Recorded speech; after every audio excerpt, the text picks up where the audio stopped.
that you've used Perforce before and are somewhat familiar with it. And these are essentially things that I learned throughout my time at Ripple Effect that I think might be useful for people to know sooner rather than later. And yeah, I was computer science games and graduated in 2022, so thankful to be speaking to all of you. A little bit more about me. I was a software engineer intern in 2021 and worked on Battlefield 2042. And I was rehired after graduation to be a software engineer full time. Some of the work that I'm involved in is kind of tools, pipeline, engine stuff. It varies just because I'm kind of just doing different things and they need me somewhere. So then I just jump in and am completely lost, but it works out eventually. The languages I've mostly been using is C++, C Sharp, and Python. And I have been dabbling a bit more with Houdini, Maya, and Blender automation things. So that's like their own world. Our current project right now is just something Battlefield, which is the most that we've said. So it's Battlefield at least. And as you may or may not know, Battlefield was created in Frostbite, which the Frostbite engine that we kind of know today sort of started in 2007, I would say. I think with the start of Bad Company 1. And now it's kind of evolved over the years to just do more and more things. And eventually EA decided for Frostbite to be a company-wide engine. So now you have several EA products that are written in Frostbite. So that includes some EA sports titles like EAFC, previously called FIFA, like Madden, I think NHL now, the new UFC game is in Frostbite, a bunch of different stuff. So let's just get straight into it. The content we're going over today is listed here. I'm just going to talk about Perforce kind of at a high level for what the point of it is. Talk about streams and what those are, the revision graph, which I think is very important to know. Workspaces and just more information on those. Shelving, just a quick blurb about why to do it. Some ignore files and P4 config stuff. And then a bit of some CLI work and scripting with Perforce. So at a high level, the difference between Perforce and something you may know, such as Git, is that Perforce is a centralized source version control program, version control system, which essentially means that there is one server where authoritative data is stored, and then you have clients that essentially query stuff and make requests and everything. But everything is just stored on one server. That's different from a distributed system like Git, because Git, there's not technically a true source of information. When you use GitHub, you're kind of treating that as like the true source, and you can add a lot of protections and stuff, so it does function like that. But Git by itself, it kind of doesn't care where a repo is or who really owns it and whose computer it's on. And so you have different computers that are essentially in charge of the repo, and they've made it work in a way that it is very sort of centralized, but it's not really. Another thing with Perforce is that you are technically vendor locked to Perforce and the whole Helix software stuff. That's just something to always consider, especially if you have to like scale. Say you like start a new studio, then you kind of have to understand like, okay, if you're going to use Perforce, then there are costs with it. They're usually worth it. Most of the industry will use Perforce. That's just something to consider. And I think the reason why it just dominates the games industry is it's very useful since on games you're working with really large content files. So, I mean, assets like meshes or textures or sounds or just like anything that is not a text file is pretty good on Perforce just because you do have a lot of control as to the rules for checking in stuff. Yeah, binary files are just always a mess. There is Git large file support, but it's not as widely used as you might think, but it's still practical to know. A couple other things just about Perforce in general. As I said before, there's server and client communication. And just another thing is authentication. So this is more of like if you're in a really big company, but there are multiple Perforce servers that can serve different functions. As a student, we generally only had the one Perforce server that's on the SCA server. And that's kind of it. But then when you need to work with like multiple servers, things get way more complicated. But the authentication is nice because say you like hire somebody new, getting them added to like the distribution list is really useful because then you know, okay, this person needs this access to these repos, and that is sort of easy with Perforce. Again, the scale is to like thousands of people, but it's just always things to consider. And then kind of a breakdown of things that are kept on the server. So you have the server itself, which is, handling everything. Then you have multiple depots, which you see in that screenshot, the first one. It's like all the little disks stacked on top of each other. Depots are a way to categorize repositories. Um, it's sort of like one repository per depot. I think the SCA one has multiple depots. I kind of forget now. But just the depots, they just store files and they're the source of truth for them. And then I think I don't think is utilized at USC are streams. Streams are essentially a way to break down a depot into different categories. I kind of got rid of all the names of things just because it is private information. But the streams are those folders with the little squigglies on them. And they're a way for people to work on different parts of the same repo, um, which determines like what files they are usually looking at. And the stream itself kind of has purposes. So like you might see like task streams all the time, which is like, okay, this task is for like this feature to be working on. So you know anybody that's submitting to that stream is generally only caring about what that feature is or something. They're very versatile, and we'll go over more about streams in a bit here. Oh, there we go. Here in Perforce, like the GUI itself, basically like there's many depots that can exist on a server. So the first thing that I always do is with that filter icon, just tree restricted to workspace view, which is the one that's not highlighted, but the one above it.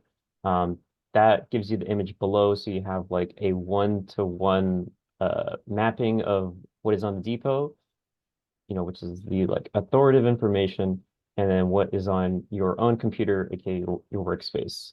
So anything local to your computer, all the changes you made, things that are not in the depot but on your computer, sometimes you also want to know about those, and so you have to find them there. And usually you're just switching between the two. I'm usually looking at depot stuff because it's like, okay, I need to see like what this file is for this other person, and I know that they must have revision 3 because they have CL, whatever. So it's easy, especially if you start looking at the entire depot tree, because it's like, oh, this thing I'm trying to look at is on this depot over here, and I don't have a workspace to it.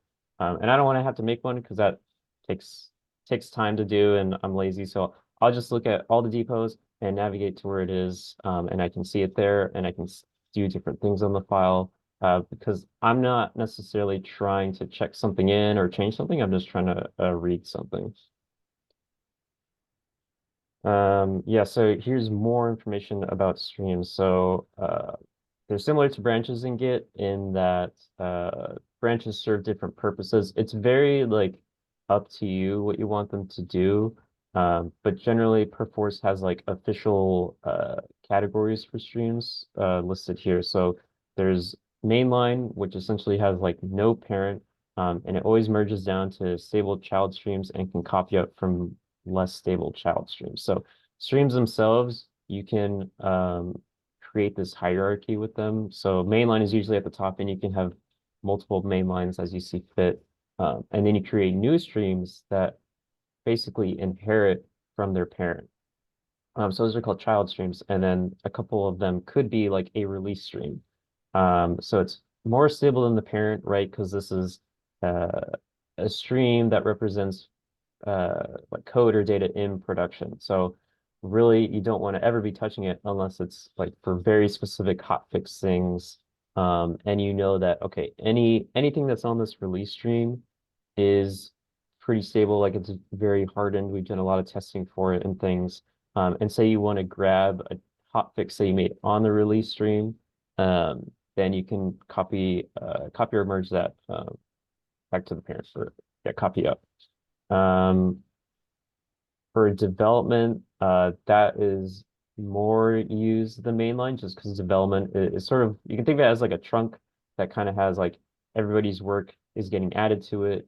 And it's less stable because maybe you don't have uh like testing running as heavily on this development stream as you might have on say like another stream that goes from like development to like a QA staging smoke thing and then like back to mainline. Um, and then task streams are supposed to be short-lived, but they do kind of tend to stick around. Those you can just like make on your own and say like, all right, I want to make a task stream for this one feature that I'm making. So I'll just like branch off the development one. And then now this task stream is like up to me to mess around with it and do what I want. And obviously other people can make workspaces to submit things onto that task stream. And then you can be pulling in changes, aka merging from the development branch. And then eventually you want to like, all right, how do I get this back onto development? Then that's like usually copying up.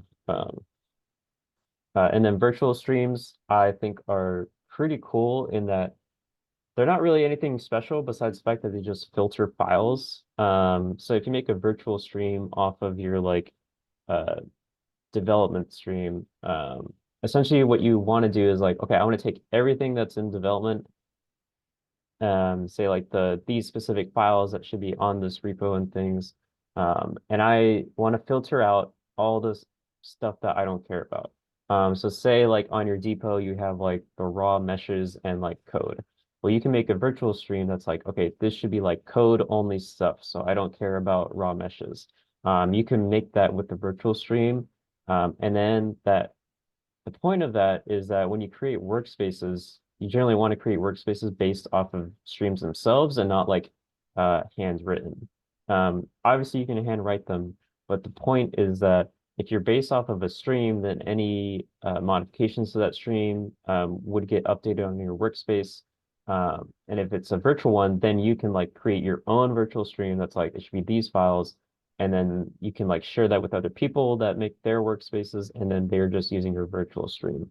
Um, Another example that I found really useful is that with Frostbite, we essentially have our main engine branch. So that's like all the changes that are getting added to the engine in real time, right? Because projects tend to branch off of the engine and then maybe pull in changes, but eventually they're like by themselves and they don't want to take in new engine changes because there's a lot of things that change and you have to test for it. And you know, as you get near to ship, you definitely want to reduce the instability issues you might be facing. Um, but anyway, so on the mainline branch, there's a bunch of different like data sets. Um, and like those can involve like a Battlefield game, they involve like an example game, like other projects and things. And the point of that is like, okay, there's like one code base that shares a lot of things. So that's like the engine, and then they're called licensees. So like Battlefield is a licensee, so they need this amount of code. And so the point of this is that with the virtual stream, I essentially don't care about like other data sets. I really only care about the Battlefield one. So then I can make my own virtual stream that just looks at Battlefield stuff and takes all the files I need for that. And that's like private to me and I can keep it there. And then if, I don't know, someone else wants to like look at these same files, then they can just use that stream. So here's kind of a visualization of an example of one. So at the top, that's the mainline branch, which can serve whatever purpose, like kind of whatever you want. And then the first child to the left there, called dev, that is a development stream. So say like most of your work is going into dev, and then it copies up to main and say that's like it's more stable than dev, right? Because dev is taking in all these changes every day. And then you can split stuff out however you want, like dev stage, like, okay, maybe we want a staging branch for like QA testing stuff or just whatever we would want to stage it for. Task streams, again, like I mentioned, they're just like can be sort of quick one-offs for specific features or things. And then virtual streams to the right there, those are inheriting properties from the mainstream. Um, when I say properties, I mean like the rules of what directories should belong to this stream, right? Whenever you make a workspace, um, you don't want to have to include every single file on a depot. Instead, you want like, oh, I only want my project and not anybody else's. So like that can be an example of like, I don't really care about other people's projects or work. I just kind of care about the one that I'm focusing on. And the rules with streams tend to follow that they merge down and then copy up. So what that means is whenever you have to integrate something, so say it's like from this stream to that stream, you have to generally like merge it and then resolve any conflicts that show up. I remember with Unity, like trying to handle scene conflicts is really ugly, just because a scene file can be gargantuan sometimes. I think it's written in YAML as well. They can get pretty bad. Um, yeah, ideally you want to minimize that, but that it just happens. Okay, so next with the revision graph. Um, this is still kind of related to streams because the point of the revision graph is to see the history of an individual file. Um, and the history can involve like edits, adds, deletes, renames, and integrations. And so you're just following what this file has looked like over the past like however long the server's been around. Um, and so to get to there, usually it's Control Shift R. That's the keybind for it, but you can also just right click and hit revision graph. So here's an example of what the revision graph looks like for some files. I cut out a bunch of the like proprietary information. So where there would be text, there's not. Sorry about that. At the top left, you kind of have the list of streams that this file has been on. The bottom left is kind of like more details, like, okay, the currently selected like revision 13 on the right there, that corresponds to the CL, blah, blah, blah. You can see integrations. So integrations is like I integrated from this stream and now it's here. And then though that would be a source. And then target is if that file you're looking at has been integrated to like other streams. So in the top right is kind of showing that. So all the black arrows are what I would call like clean integrations. So there wasn't really like an issue with it. Um, you'll find that red ones, there's not an example in this image. Actually, I think it's a dotted black arrow, or dash black arrow. Those are like shakier, meaning that you had to like resolve some type of merge conflict with them. And that's just like denoted in the revision graph itself. Oh yeah, in the, can I annotate? There you go. Okay, yeah. Here's like an example of one. This arrow is an undo. You don't tend to undo as much, but they do show up. So say like a change made in this file like broke some test. Uh, well now you have to like undo that. Well, first you have to identify what file even broke something. But you can just undo it, and that's like a command in Perforce to do, and then it's denoted by that red arrow there. So anyways, this is what a revision graph tend to looks like. If you look at a what I call like ancient file, their revision graph history can look kind of mental because it's just a lot of first a lot of streams. So that's like kind of vertical space.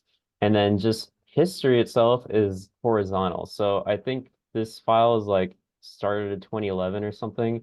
And then obviously up here is like 2024. So this file has just like changed over the years, and all these like black lines you see are being integrated into other streams. This is also me like completely maxing out all the streams that you can see. Um, and so every time I see one of these files, I'm like jump scared or something.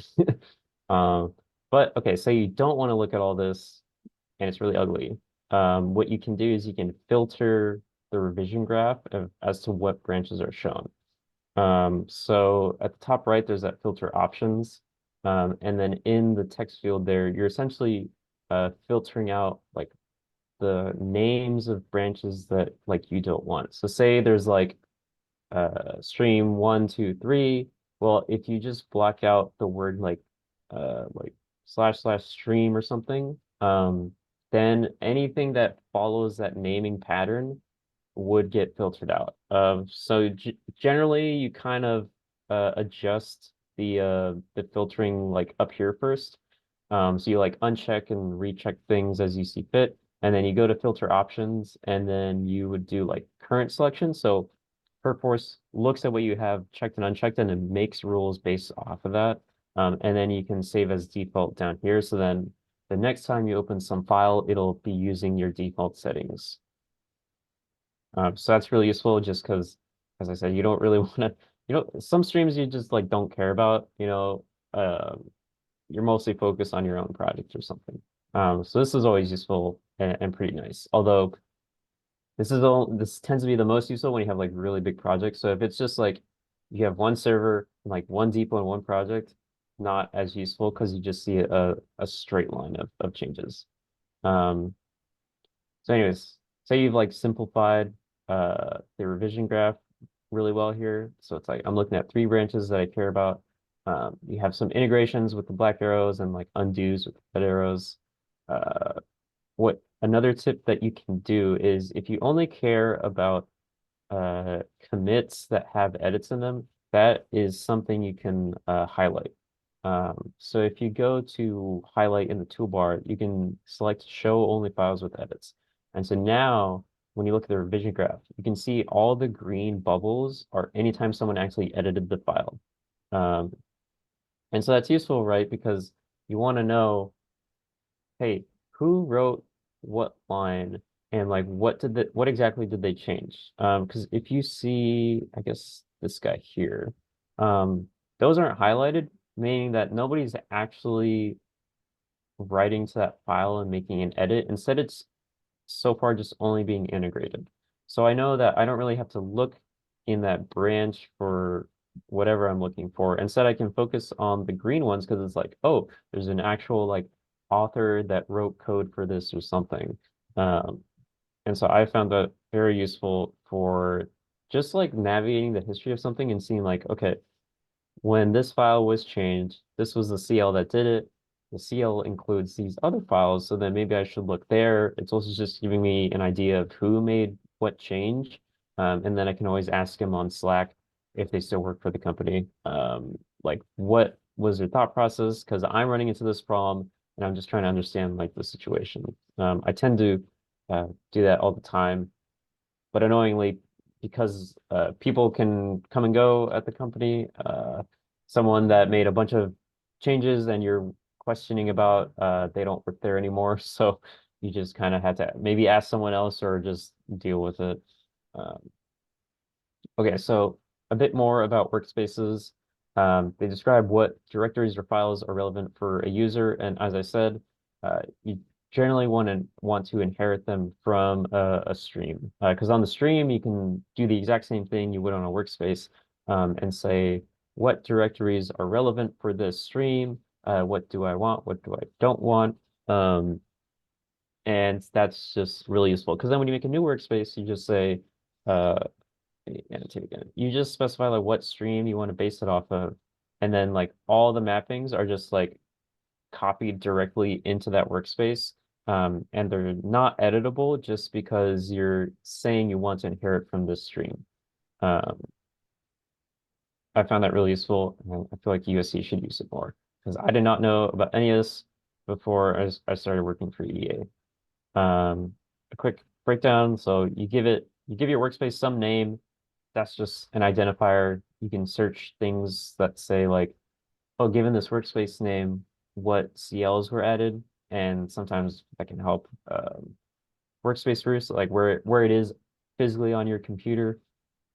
And then obviously like what stream should be there, and then this is the mapping between the stream and then your workspace specifically. So you'll notice like all these ellipses. That's just like a wild card for like whatever files are here. But basically it's like you say the stream first, blah, blah, blah.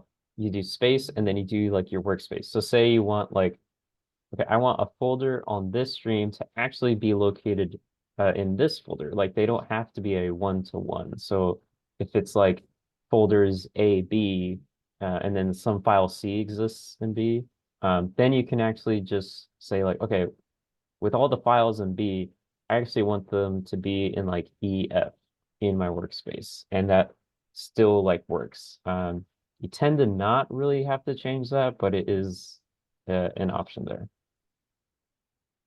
Um, and then directly relevant to workspaces.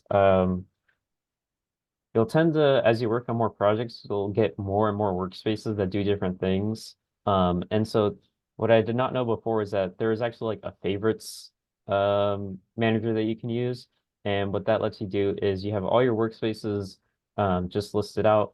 Say you don't really know what they do exactly. What you can do is like in the favorites, you can create a new one, and then basically what happens is anytime you go into this like connections button, um, you'll select some option from your favorites and it'll autofill like all this information in the server, user, and workspace. So if you don't feel like having to remember like what the exact workspace is called, or maybe it's like, okay, the recent one you use is like no longer there for some reason.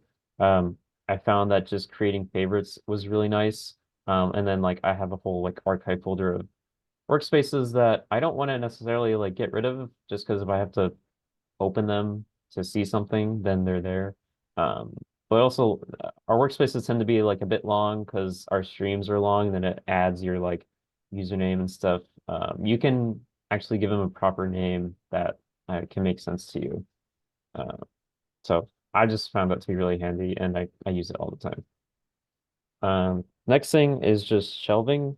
So shelving is sort of like a git stash in that um, it's also not really git stash because git stashes are local to your own computer.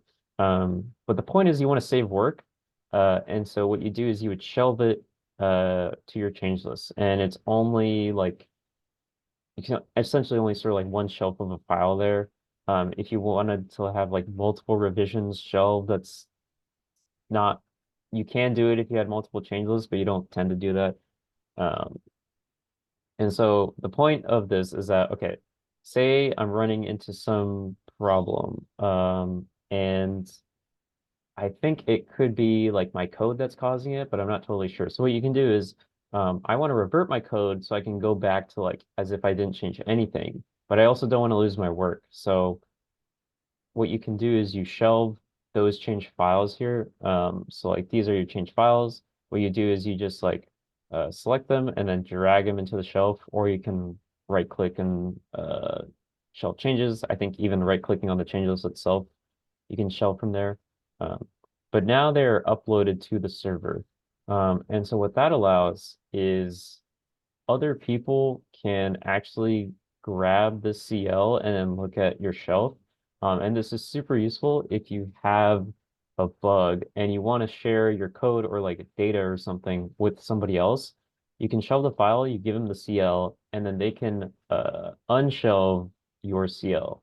And so now the changes that you made are on their computer, and then they can try to like reproduce the situation or just like help debug with you. So that is really useful. Even when you make like Jira tickets reporting some problem, um, giving a shelf is really practical for the people that have to work on those tickets because then it's like, oh, okay, here's already like a really simple scenario for me to just test with.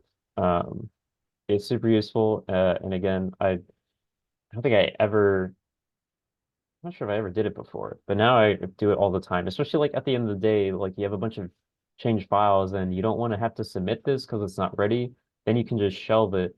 Um, so say in like the worst case, your computer just like bursts into flames and everything is gone.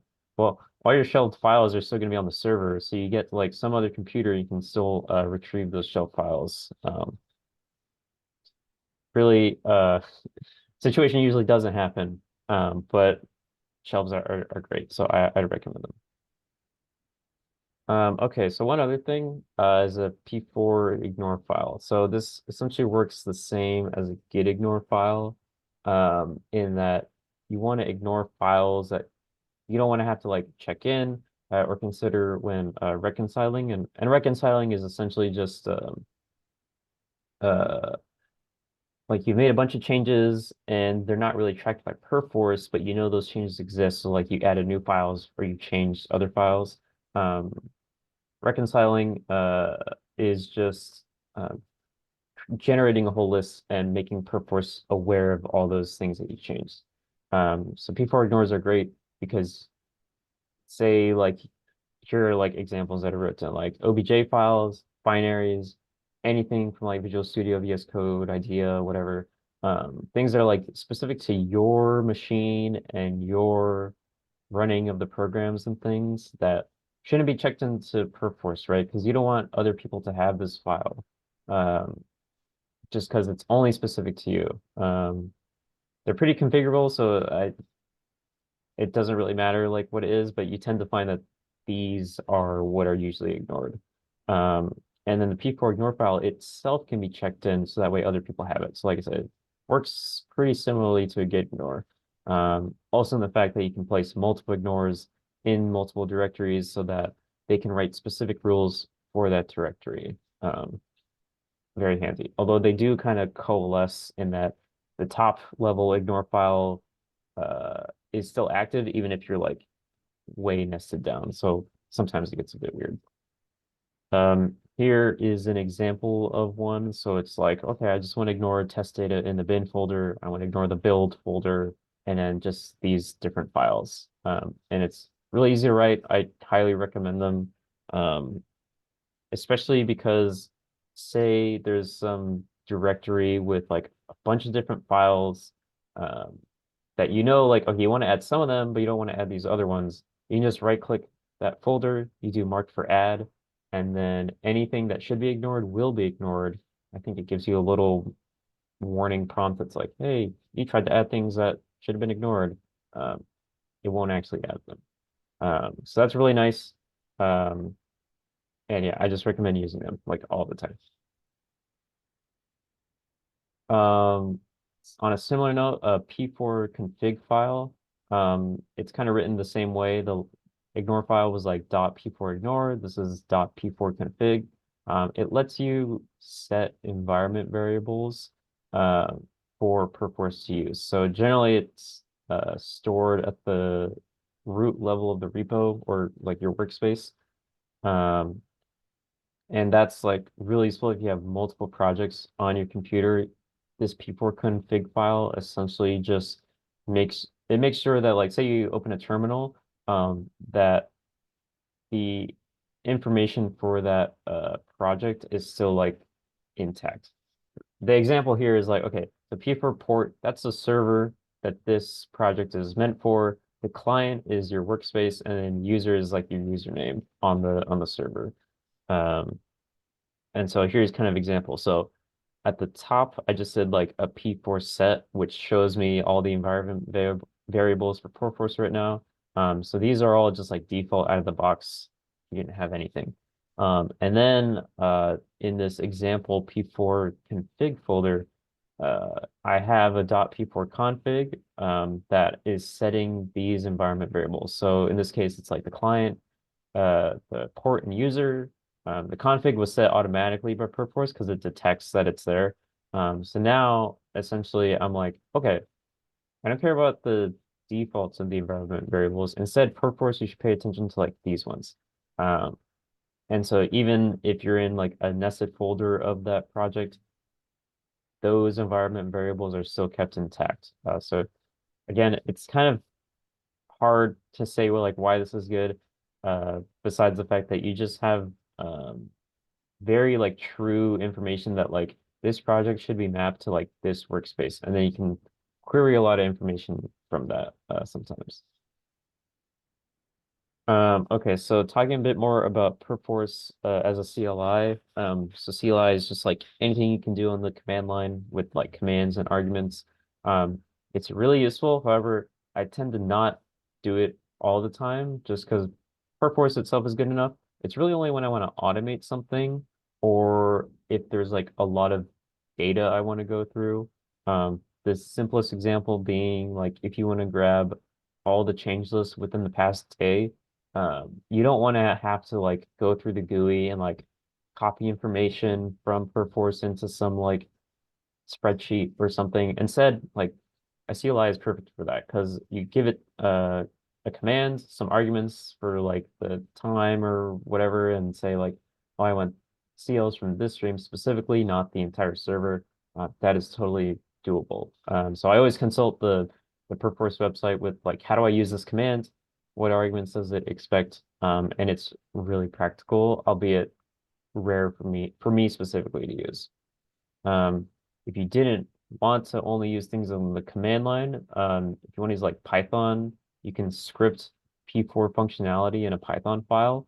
All you have to do is just pip install P4 Python, and then uh, here's here's oh, here's an example. So now like this is a Python code on the top left. Um, and what you do is you just make a new P4 connection by just creating the class there and then connect.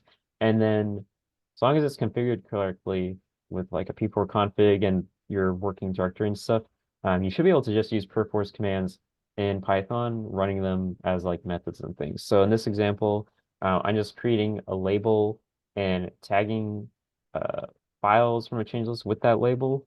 Um, this might not be like the complete code on how to do that, but it shows you as an example of if you were to do this in Perforce, you would get the image to the right, which is the label editor essentially, and you say like these files should be labeled with this and at this CL and things. And so essentially you're doing the exact same thing as you would with the GUI as you are in the code.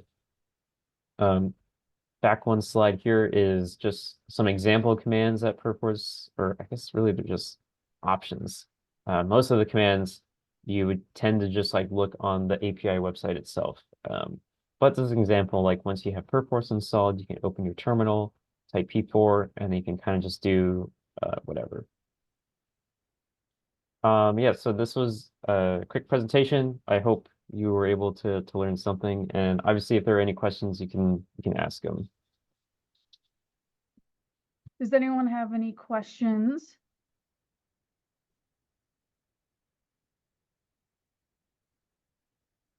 Right, it does not appear so. Okay. Yes. So again, everyone, thank Gabriel for doing this, and thank you again for giving this talk with Mega. Yeah, no problem. Thank you. This was recorded. Do you mind if we post this to our YouTube channel or no? No, yeah, you can post it. All right. Nice. All right. Sorry, I think I'm really dark here because the sun just set. Okay, that's fine. If no one has any questions, I'm just going to end the meeting if that's okay. Okay. Yeah. Thank you so Once again, much. thank you so much. Yeah. Mhm.